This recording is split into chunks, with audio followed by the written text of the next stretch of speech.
양쪽가로 3번 패망과 회복에 대한 예언인데, 이걸 이제 솔로몬은 전도서에서 그렇게 말하죠. 하나님께서는 곤고한 날과 형통한 날을 겸해서 주신다. 예, 하나님은 형통한 날만 주는 게 아니라 곤고한 날도 준다. 이 곤고한 날이 패망입니다. 패망을 하게 해서 곤곡해 하고, 형통하게 해서 회복해서 형통케 하시는 하나님. 이유는 첫째는 하나님을 깨달아 알게 하기 위한 거죠. 하나님이 그것도 그래요. 이 패망 이게 이제 패망 아니에요? 패망. 회복. 패망과 회복이 여호와 하나님을 계시하기 위한 거다. 거기에서 멈추는 게 아니라 더 나아가면 영원전에 작정하신 하나님께서 작정하신 뜻대로, 그게 패망시키고 회복시킬 걸 영원전에 작정해 놓으신 비밀이었죠. 그 비밀을 언약으로 드러내요. 내가 이렇게 하겠다. 너희들이 가나안 땅 들어가서 잘 먹고 잘 살게 될 때 나를 저버리고 우상을 섬기고 그러면 그럴 때 내가 너희를 패망시키겠다. 이제 패망시키겠다. 그러나 아주 버리지 않고 회복시키겠다, 그 말이에요. 그러니까 단순히 그냥 패망하고 회복한다가 아니라 항상 이게 뿌리라고 그랬죠. 이 뿌리. 모든 논리의 근거란 말입니다. 성경 진리의 모든 근거가 바로 뿌리라는 게 근거 아니에요? 뿌리 근자, 근거. 이게 최고의 근거가 하나님의 정하신 뜻, 작정하신 뜻, 곧 비밀이죠. 그 뜻에 따라서 언약으로 드러내고 언약대로 이루실 것을 예언케 해서 예언대로 패망하고 회복시킨다. 왜? 여호와를 계시하기 위해서. 여호와 하나님 당신을 내가 여호와다라는 걸 계시하기 위해서. 그것이 계시 방법이고, 또 작게는 이렇게 함으로 패망하고 회복시킴으로 하나님의 언약 백성들로 하여금 여호와를 찾게 만든다, 이 말이죠. 찾게. 그건 이제 아주 소극적인 과정에서 되지는 겁니다. 그러니까 목사님들은 항상 가장 근본적인 이 틀만, 항상 성경 어디를 보든지 근거는 하나님의 작정하신 뜻이죠. 그래서 이렇게만 확실히 맞다, 성경이 그렇다라고 딱 맞으면 그 다음에는 인간의 자유의지를 상상도 하면 안 돼요. 인간의 자유의지를 상상해서도 안 돼. 하나님의 절대적인 주권 섭리하에서 모든 만사가 섭리되고 주관되고 이끌어 가신다. 이렇게 정리를 한 다음에 지엽적으로 이제 설명에 들어가면 하자가 없죠. 그런데 저 근거를 전제하지 않고 패망하고 회복시킨다 그러면 뭐라고 합니까? 너희들이 잘못하면 패망시키고 잘하면 회복시킨다. 그건 완전히 인간을 본위로 위해서 하는 얘기예요. 인본주의적인. 그러니까 망하고 흥하는 것이 누구에 달렸다? 내게 달렸다. 하나님에게 달린 게 아니라 내게 달렸다가 되는 거 아니에요. 이게 다 지금 이거란 말입니다. 전부가 다. 모든 교회가 다 그거 아니에요. 당신 예수 잘 믿으면 복 받고 예수 잘못 믿으면 벌 받는다. 똑같은 얘기 아니에요. 모든 설교 패턴도 그렇고 가르침 내용도 그렇고 성경 풀어가는 방법도 그렇고. 그러니까 이게 얼마나 정말 속이 열통 터지는 일이에요. 뭐 그런 사람들이 뭐 돈 많으니까 막 완전히 CTX, 그 다음 뭐 방송, 텔레비 방송 다 접냐, 그 사람들이다. 가서 뭐 그냥 화려하게 가운 입고 막 큰 소리 치면서 하는 얘기가 전부 당신들 이렇게 하면 패망하면 벌 받아, 이러면 복 받고, 전부 그 원리에 대해서. 그러니 완전히 성경과는 빗나간 얘기 아니에요. 그러니까 성경은 모르는 거죠. 성도들에게 성경 안 가르쳐도 이걸만 가르쳐야 교회가 돼요. 당신 주일 봄에 주일 안 나오고 낚시를 가봐. 잘못하면 그냥 바다에 빠져가지고 사유밥 돼. 이러고 빵빵 공갈 협박을 해야 주일날 낚시질 안 가고 교회에 나와서 한 푼이라도 떨어뜨리고 할 거 아니에요. 이게 목회라고 생각하는 게 지금 과거에 다 그런 식으로 했다 이 말이에요. 그거 아니잖아요. 그러니까 하나님이 이렇게 다 이렇게 했는데 이유는 당신을 계시하기 위해서. 이거 왜 망할까? 이거 망하기 싫은데 내가 왜 망할까? 그런데 또 흥하는 거야. 이거 왜 이렇게 흥하는 거야? 내가 했다. 여호와께서 했다. 그래서 여호와의 존재와 속성을 계시하기 위해서 패망하게도 하고 회복하게도 하고. 그래서 패망하게 하는 방법은 하나님 저버리고 우상 섬기고 패역하고 율법과 계명을 다 어기고 그렇게 하도록 다 해서 패망케 만들고, 그래서 패망한 다음에 아주 패망시키지 않고 하나님께서 조금 남겨가지고 회복시킴으로 여호와 하나님이 언약대로 주시는 여호와임을 계시해 주시는 놀라운 섭리가 바로 이런 원리에 의해서 되진다. 그러니 성경의 지엽을 보고 한 부분을 보고 설명하면 이 내용밖에는 안 돼요. 전부 인간이 잘못하면 망하고 잘하면 복받고 이렇게 될 수밖에 없잖아요.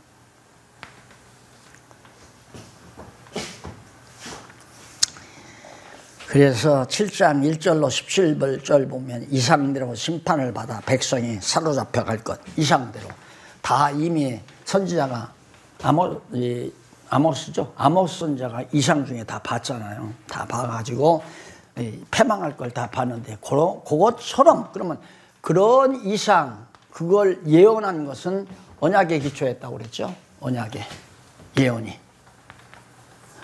언약은 바로 하나님의 영원한 작정, 여기에 근거한 거고요. 그러면 작정대로 망하고 작정대로 흥하고. 그게 사도 바울이 그러잖아요. 예수님께서 성경대로 죽으시고 성경대로 살아나셨다. 성경대로 했던 말은 하나님의 작정하신 뜻대로 구약의 말씀대로 십자가에 죽으시고 구약의 말씀대로 살아나셨다. 예수님이 잘못해서 죽고 우리는 우리 죄 때문에 예수님이 죽었다. 이게 이제 구속사에서 보는 지엽적인 시각이에요. 우리 죄 때문에 예수님이 죽었다. 그러니까 구속사 신학이 나오는 거 아니에요. 죄 때문에 죽은 게 아니잖아요. 결국 하나님이 그렇게 다 작정해 놨기 때문에 작정해서 하나님이 여호와의 심을 계시하기 위하여 메시아를 보낸 거고 메시아임을 확증시키기 위하여 죽었다가 부활시킨 거고 감각이 다르죠. 보는 시각이 다르잖아요. 우리 인간의 죄를 졌기 때문에 예수님이 십자가를 지고 죽으셨다.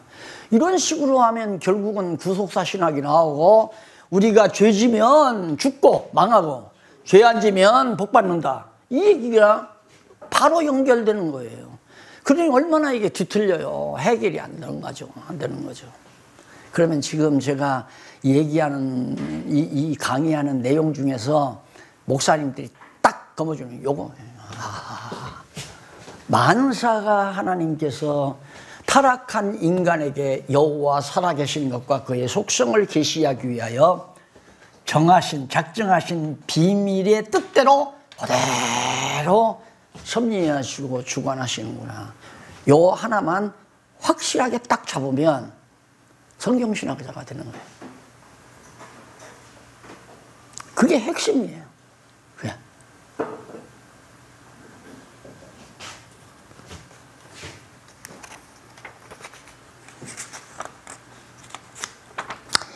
거기에 하나 정리하고 가십시다. 6456페이지에 보면 7째, 8째 줄에 나함이라는 히브리어가 하나 있습니다. 이건 하나님께서 뜻을 돌이켜 그래야 돼요. 그럼 여기서 이게 비밀이 하나님의 뜻이라고 그랬잖아요. 뜻을 돌이켰다 그러면 하나님도 뜻을 바꾸는구나. 이게 이제 얼마나 큰 문제예요. 내가 지금 설명한 게 전부 다 와르르 문헌하는 거죠. 목사님, 만약에 여기 목사님들이 뭐 자유롭게 질문할 수 있는 분위기라면, 박 목사님 하나 물어보십시다. 그 성경에 보면 하나님이 뜻을 돌이켰다고 그러는데, 그러면 이 비밀대로 안 하시는 거 아닙니까? 다 작정해 놨어도 하다가 마음먹으면 뜻을 바꿔서 하는 거 아닙니까? 이런 것 때문에 이제 안 되는 거예요. 이런 내용들 때문에. 그래서 그걸 원어 분석을 할 수밖에 없잖아요. 원어를 분석해 보면 뭐라고 나오냐면 후회하다. 뜻을 바꾸는 건 내가 잘못했다 이랬을 때 바꾸는 거 아니에요. 근데 성경에 하나님이 후회하셨다라는 말도 나와요. 그러니 참 답답한 일이죠.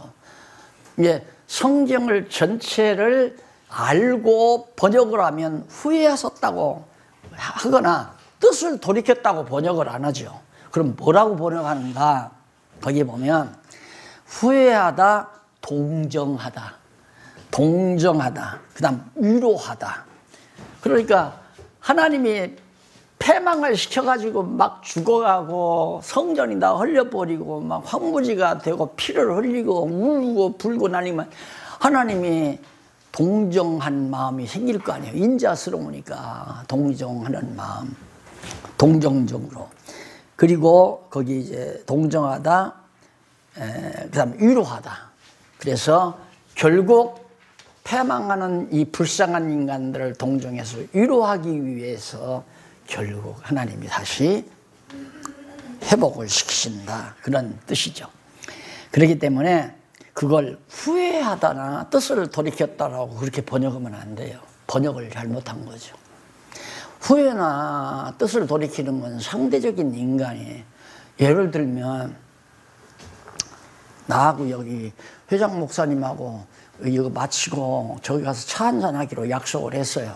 약속을 했는데 갑자기 사모님이 집에 급한 일이 있으니까 가야 한다고 약속을 해서 점심 먹고 강의 끝나고 막 가려고 하는데 사모님이 목사님한테 급하게 지금 집에서 전화가 오는데 빨리 가야 한다고. 그럼 약속이 어긋나잖아요. 그럼 나는 뜻을 돌이켜야 돼요. 이미 정했지만은. 이게 상대적인 인간은 계획을 했다가도 바꿀 수도 있고 그걸 취소할 수도 있고 하지만 하나님은 그런 분이, 왜? 신실하신 분이니까. 믿으신 하나님이란 말입니다. 변하면 안 돼요. 하나님은 불변성이 있죠. 영원성을 가지고 계시다는 말은 불변성을 동반하는 말이에요. 그러니까 하나님은 뜻을 돌이켜서도 안 되고 후회해서도 안 되고, 하나님이 이거 다 준비해 놓고 예수님 십자가에서 아버지여 아버지 어찌하여 나를 잊으시나이까 하고만, 아유 내가 잘못했다, 참 후회스럽다, 너를 공연히 죽게 놔뒀구나, 이렇게 하나님이 생각하시는 분이 아니다는 얘기예요. 그래서 그런 문제들이 이제 목사님들이 이제 이 성경신학을 계속해서 친구들이나 동료들에게 이렇게 하다가 보면 까다롭게 뭐 이런 것 갖고 들고 나오는 이런 거 갖고, 야 하나님이 뜻을 돌이키기도 하고 후회도 하시는데 너는 무슨 하나님이 절대 변함이 없다, 불변하신 하나님이다, 언약은 반드시 이룬다, 그건 네 생각이지, 성경을 그렇게 단편적으로 보면 안 돼. 그러면 그런가? 8장 1절로 14절 이상을 보고 재난과 말씀의 기갈로 피곤할 것을 예언합니다. 자, 아모스가 이상을 보고 장차 너희들 백성들, 왜 이제 선지자들이 예언을 안 해주니까 망하게 하려면 말씀을 못 듣게 만들어요. 그러니까 하나님의 말씀을 못 들으니까 이제 피곤한 거죠. 배가 고프고 영혼이 시들어져 가고. 그래서 재난과 말씀의 기갈로, 재난이 오면 육체의 기갈도 오지만은 하나님의 말씀이 없으면 영혼의 기갈이 있어요. 영육간의 아울러 메말라 간다 이 말입니다. 그래서 언제 한번 통계를 보니까 한국 교회 성도들 가운데 40% 가까이가 제발 좀 성경 좀 알고 싶다라는 통계가 나왔더라고요. 굉장한 숫자예요. 40%면. 그러면 결국 교회를 떠나는 사람들이 왜 떠나느냐 하면 떠나는 그 프로테이지가 성경을 알고 싶은데 성경을 안 가르치니까 안 떠나는 거예요. 다 떠나간 분들이 많다는 얘기입니다. 그리고 우리 교회도 목사님 한 분이 목사 개척을 하다가 제가 신학교 강의할 때 목사 이제 공부를 해가지고 목사 안수 받아가지고 개척을 시작했는데 하다가 교인들이 안 나오고 교인도 안 나오고 나와도 막 11조 내라 강조도 안 하고 그러니까 돈이 안 나오니까 가족들을 생활할 수가 없어서 그냥 생활전선에 나가다 보니까 목회를 안 하게 됐다 이거예요. 그리고 성경도 잘 모르고 신학교에서 몇 시간 공부했다고 해서 성경을 안 와요. 그러니까 아야 그냥 주일날만 되면 이 설교 때문에 정말 너무너무 괴로웠대. 오늘 주일은 무슨 설교를 해야 되나. 이게 목사님들이 성경을 모르면 성도들에게 가르칠 수가 없죠. 성도들이 하나님 말씀을 못 들으면 영혼의 기갈이 와요. 영혼의 길. 그러니까 듣기 좋은 얘기 해주면 육신의 귀가 달큰하지만은 영혼은 성장이 안 된단 말입니다. 영혼은. 그래서 그런 날이 올 것을 미리 예언해요. 아니나 다를까 정말 딱 사로잡혀 가니까 아수르에 가서 무슨 하나님의 말씀을 들어요. 아수르까지 선지자가 가서 예언도 하고 바벨론에 가서 선지자들이 가서 백성들에게 하나님 말씀을 가르칠 것도 아니고 예, 가니까 육신의 배도 고프고 영혼의 배도 고프고 그렇게 된다는 것을 예언한 내용이 14절까지 나오는데 거기 한번 보십시다. 제일 밑에 11절 한번 보실까요?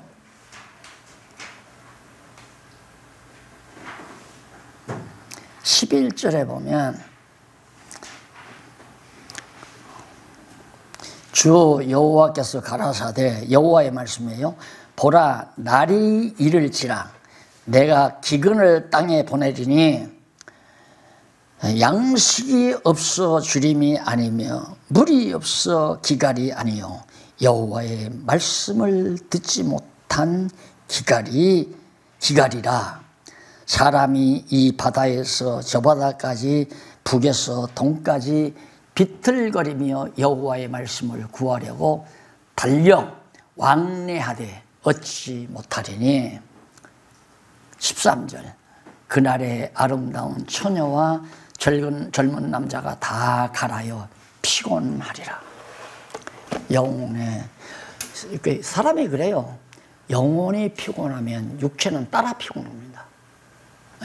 영혼이 기발하게 되면 육체의 피곤이 없어지잖아요. 제가 만약에 여기서 성경을 안 가르치고 제가 무슨 하나의 논문을 썼는데 그 세상적인 논문을 여러분들에게 가르친다면 하루에 5시간 난 못한다고 생각해요. 피곤해서 못해요. 그런데 이 성경은 처음에 첫 시간 할 때는 이거 오늘 5시간 언제 하나 해도 하다가 보면 나도 모르게 그냥 5시간 쭉쭉 해나가는 거. 이유는 간단해요. 가르치면 가르칠수록 심령이 기쁘고 즐거우니까. 나도 함께 그 양식을 먹고 소생하니까.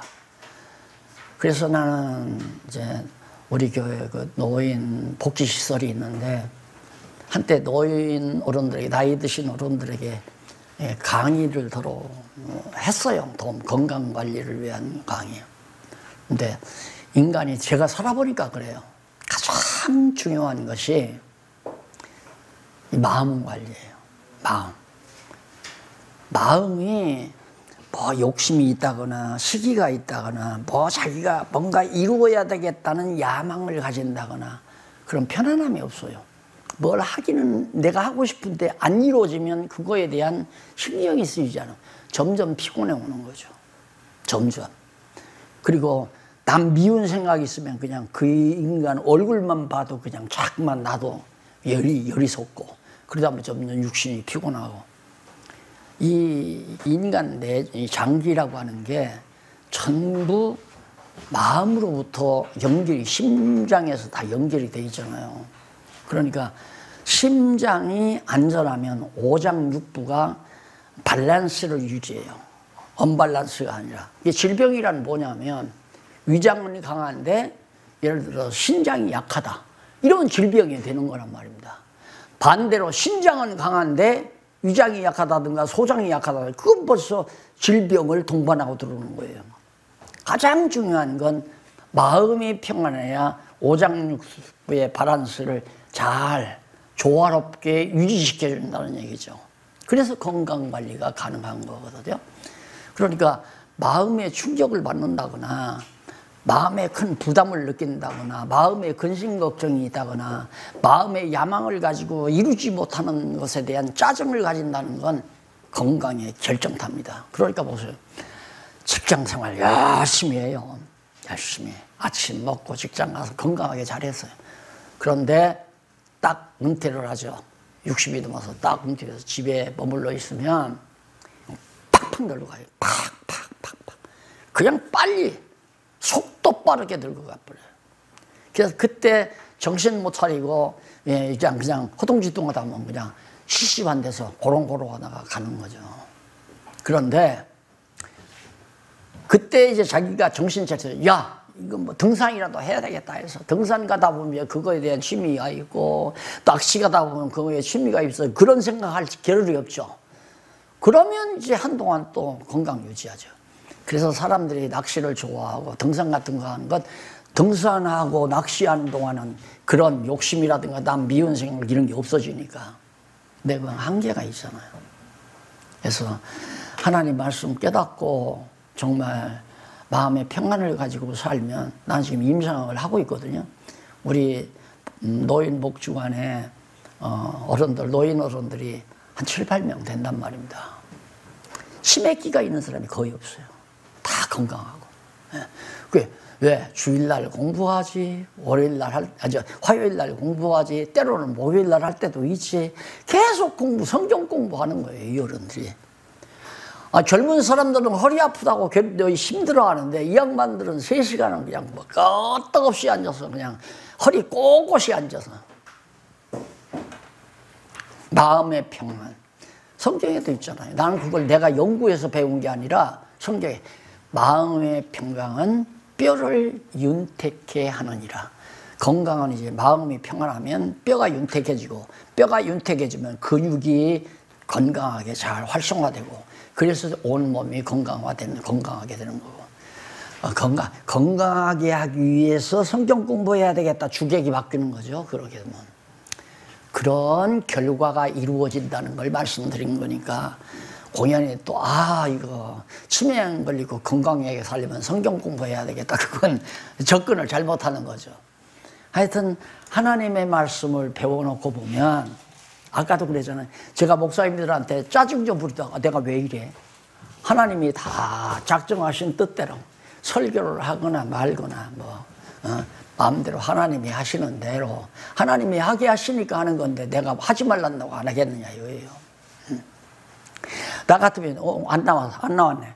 나 같으면 이거 벌써 뛰었을 거야. 이거 뛰었거나 여기다 참 기도는 불가능을 가능케 한다. 여기다 참자안을 써놓거나. 근데 죽어도 안 하잖아 이걸.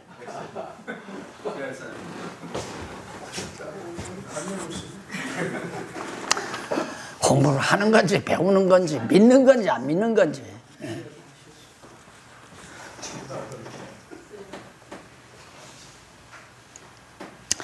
자, 넘어가서 9장 1절로 15절 보면 아주 멸하지 않고 회복해서 풍성히 살게 하실 것.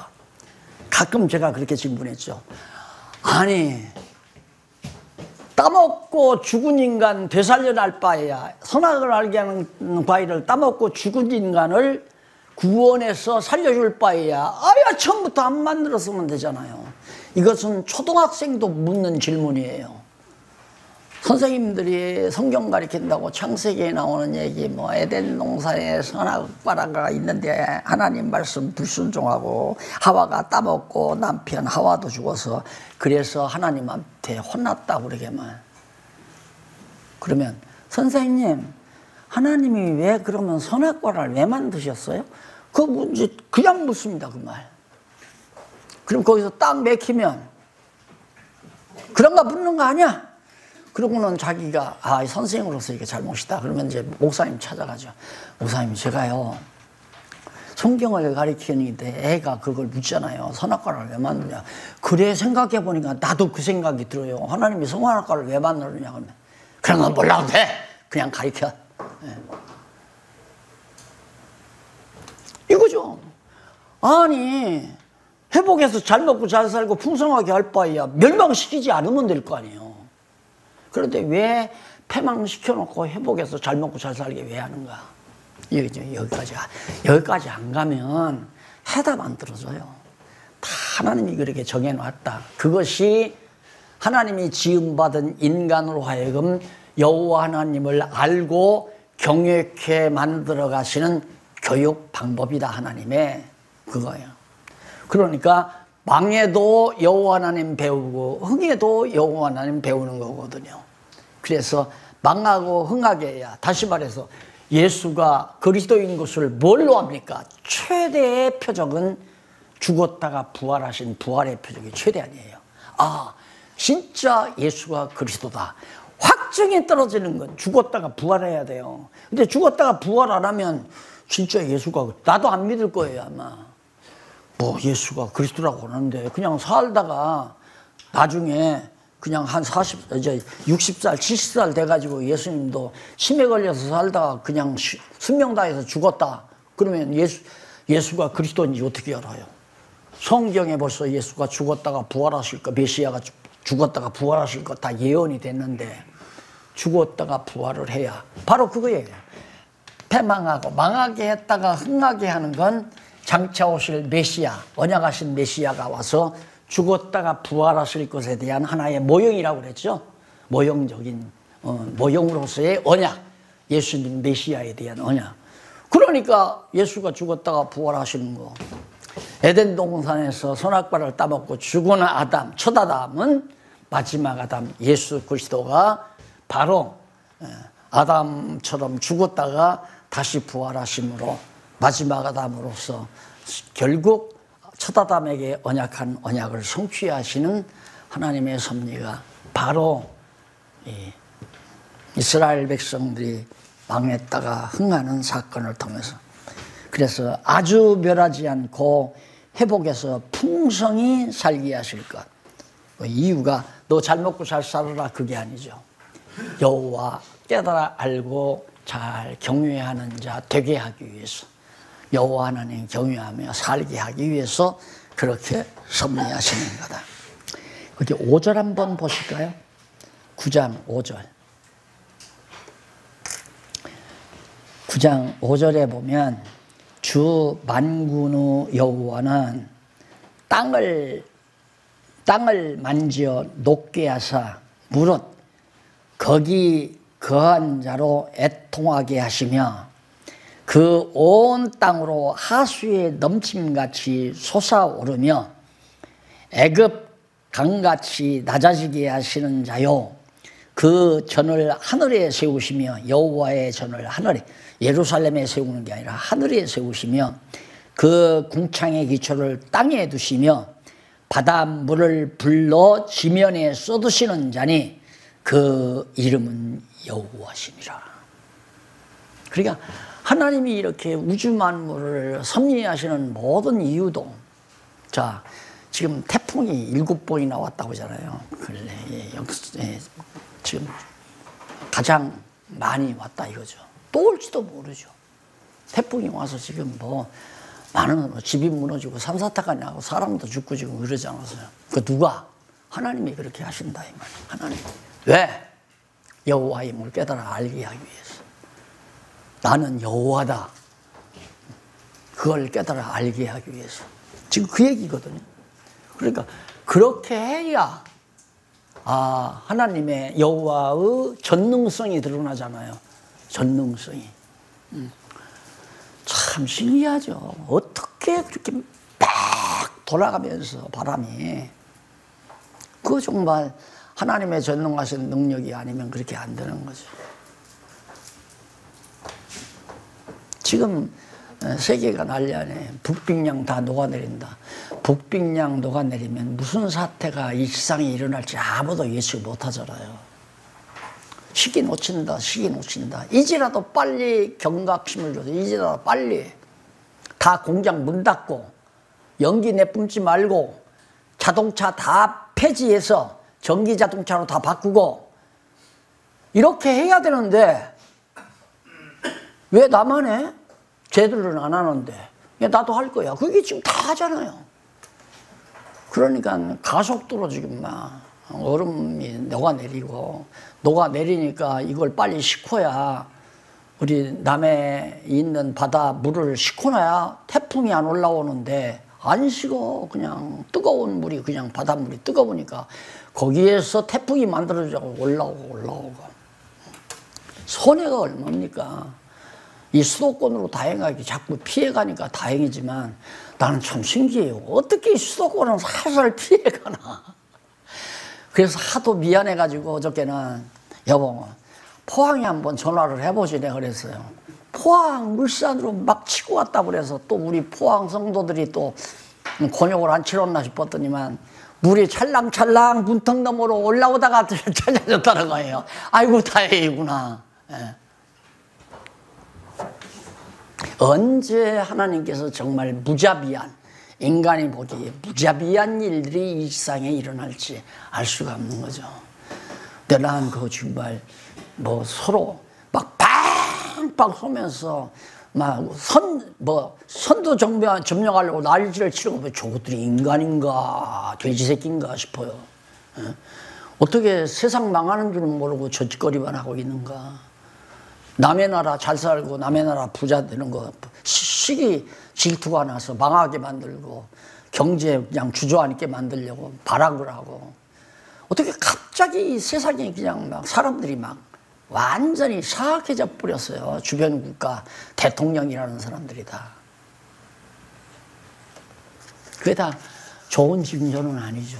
좋은 징조는 아닌데 어쩔 수 없이 하나님이 그렇게 정해 놨다면 망하는 수밖에 없는 거고 망해도 소망을 가지는 건 아주 망하게 안 하신다. 하나님은 택한 백성 그 소망 가운데서 우리가 그래서 예수님이 할 수만 있으면 이 순잔 떠나게 해주십시오 기도하다가 안 되는 줄 아니까 그러나 내 뜻대로 내 소원대로 하지 마시고 아버지의 정하신 대로 망하게 하시고 흥하게 하시옵소서 죽었다가 부활하게 하시옵소서 그런 얘기 아니에요.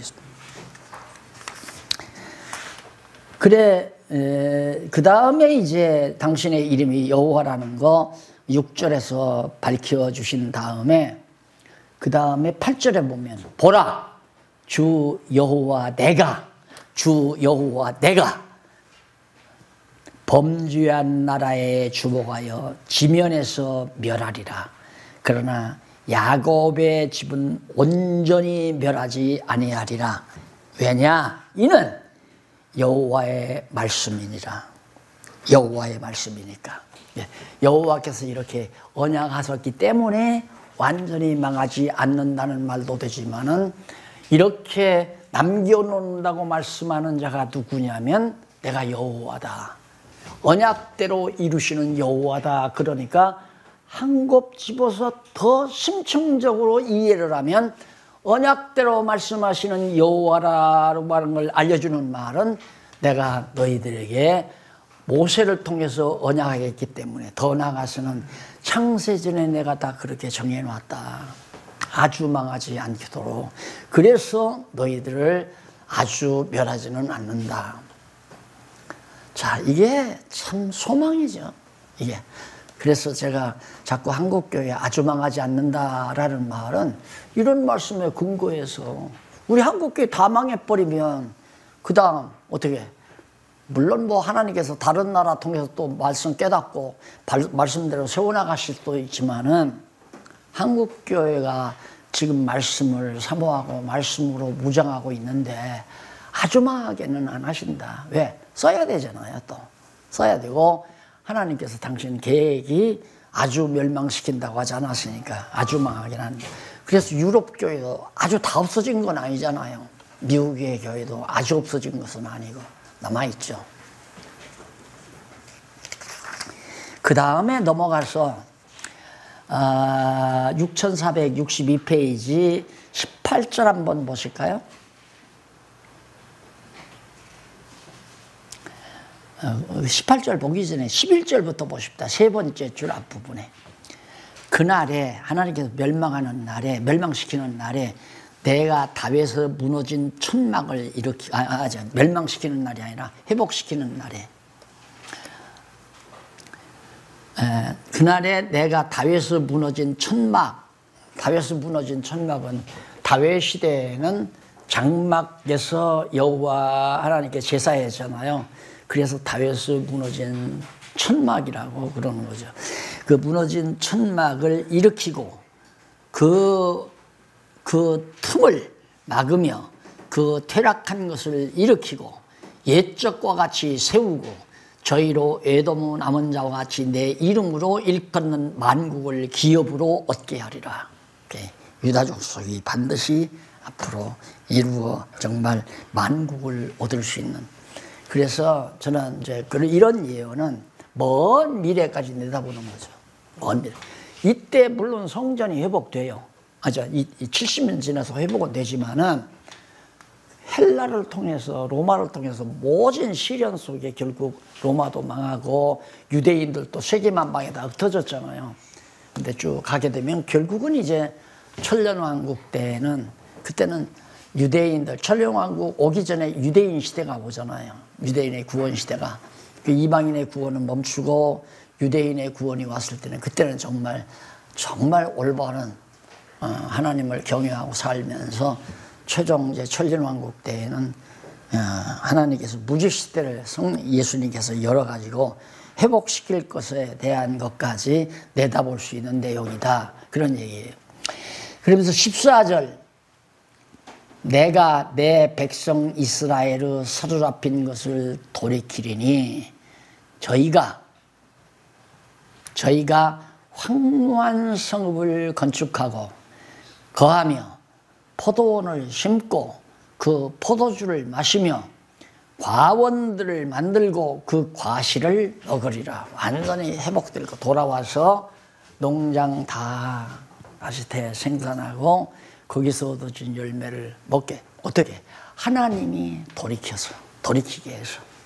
그러니까 거듭 얘기지만 하나님이 떠나게도 하고 돌이키게도 하고 하나님이 하나님을 멀리하게도 하고 하나님께로 돌아오게도 하고 둘 다 하나님이.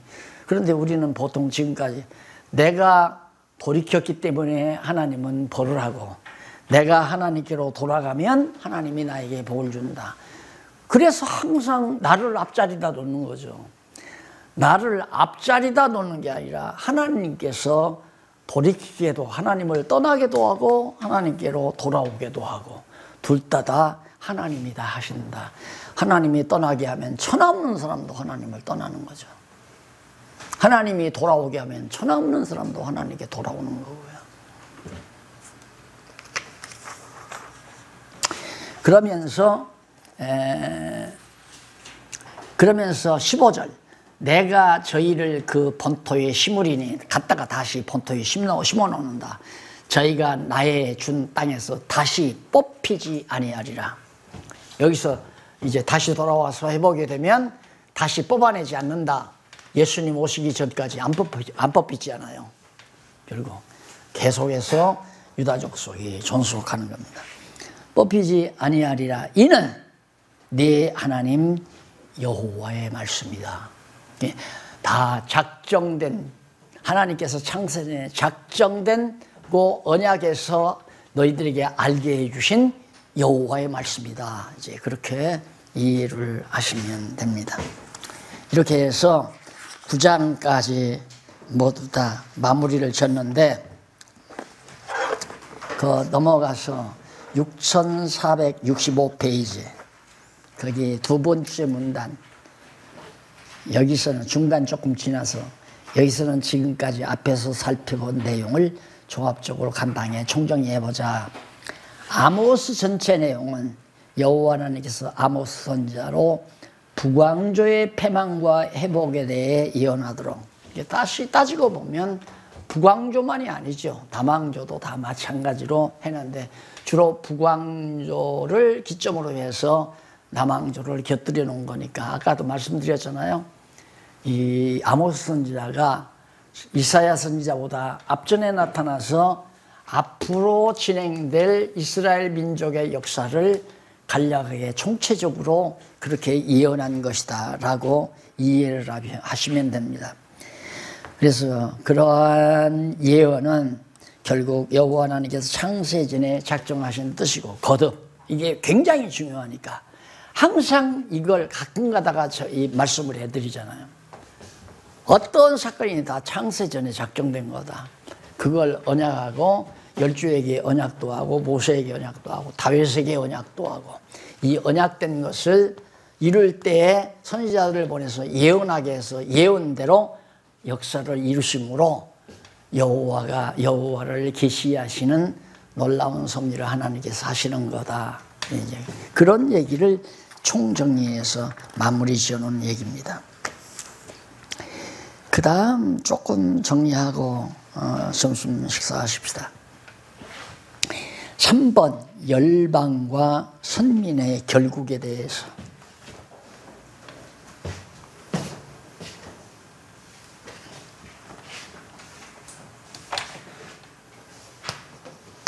열방과 선민 결국. 열방은 결국 어떻게 되고 선민의 결국은 어떻게 되는가? 뻔한 거예요. 지금까지 예언한 거 봐봐. 똑같은 거예요. 열방, 이방민족이죠. 열방. 이들은 아주 패망해버리고, 선민은, 이스라엘 민족은, 남북을 막론하고 이스라엘 민족은 결국 하나님께서 회복시킨다. 그 내용이 오바댜, 요나, 미가, 여기까지가 바로 열방과 선민의 결국에 대한 내용이다. 어려운 것이 별로 없잖아요. 그래서 우선 그것도 역시 똑같은 패턴입니다. 첫 문단은 의미 분석의 내용이고요.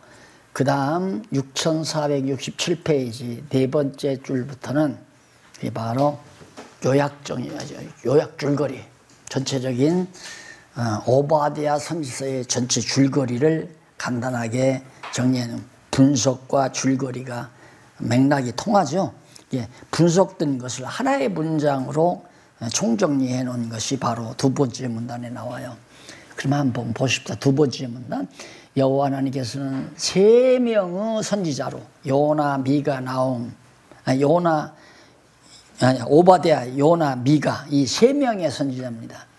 세 명의 선지자를 통하여 열방과 선민에 대해 예언하도록 섭리하신다. 세 명의 선지자는 에돔의 결국, 열방이죠. 에돔의 결국을 비롯해 아수르의 결국과 선민의 결국에 대해서 예언한다. 그런 얘기가 나와 있는데, 이것도 역시 영원한 작정의 기초에서 모세와의 언약대로 예언하도록 섭리하신 것이다. 그러면 오바댜는 뭐냐? 한쪽 가로 1번 에돔입니다. 에돔. 자, 우리가 이렇게 이제 보면서 이게 에돔 족속에 대한 결국, 에돔의 결국. 열국 중에 에돔이 있잖아요. 에돔은 누구냐면 잘 아시다시피 이삭이 리브가를 통해서 자녀를 낳는데, 리브가가 쌍태를 낳잖아요. 쌍태를 낳는데 야곱과 에서를 낳았단 말입니다. 에서를 낳는데 하나님께서는 야곱은 뱃속에 있을 때부터 야곱은 사랑하고 에서는 미워했다고 그랬어요. 이유가 없죠. 세상에 태어나기도 전에 엄마 뱃속에 있는데 에서는 하나님이 미워해요. 그게 하나님 마음이죠. 그래 성경을 이렇게 제가 해석해 갈 때 성경을 해석하는데 장애물이 되는 거 하나가 있어요. 그게 뭔 선악 개념입니다. 선과 악에 대한 개념. 이런 게 안 풀리면 성경 해석을 못해요. 예, 딱 보니까 이런 무리한 양반이 어디 있어요. 그래, 뱃속에 에서와 야곱이 있으면 둘 다 사랑한다면 그건 좋잖아요. 아, 참 너그러우신 분이다. 우리가 그렇게 이해하고 하나님을 좋게 보겠는데, 뱃속에 있는데 에서가 뭐 제사 안 드리는, 뱃속에서 어떻게 제사 드려요? 우상 섬기는 것도 아니고. 왜 뱃속에 있는 그